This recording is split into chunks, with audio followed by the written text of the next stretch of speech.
2025 সালে চ্যাম্পিয়ন ট্রফির শুরুর আগে থেকেই রোহিত শর্মাকে নিয়েছিল জল্পনা।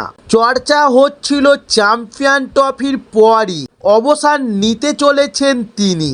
একই সঙ্গে তার ফর্ম নিয়েও উঠছিল নানা প্রশ্ন।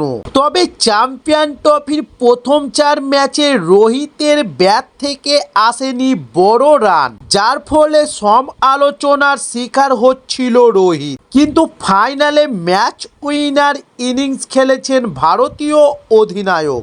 এরপর ভারত চ্যাম্পিয়ন ট্রফি জয়ের পরই গুঞ্জন শুরু হয়ে গিয়েছিল, তাহলে কি রোহিতের অবসর ঘোষণা শুধু সময়ের অপেক্ষা? তবে ট্রফি জয়ের পর অবসর নিয়ে সব জল্পনার অবসর ঘটালেন রোহিত শর্মা।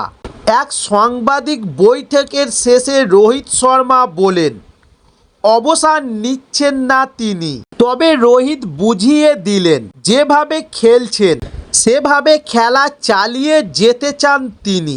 এমনকি খেলতে পারেন 2027 ওডিআই বিশ্বকাপও। তবে এছাড়াও রোহিত শর্মা বলেন, এখনই ভবিষ্যৎ নিয়ে কোনো রকম চিন্তা ভাবনা নেই, যেমন চলছে তেমনই চলবে। ভারতের হয়ে খেলাটা উপভোগ করি, এটা আমাদের জন্য গর্বের ব্যাপার।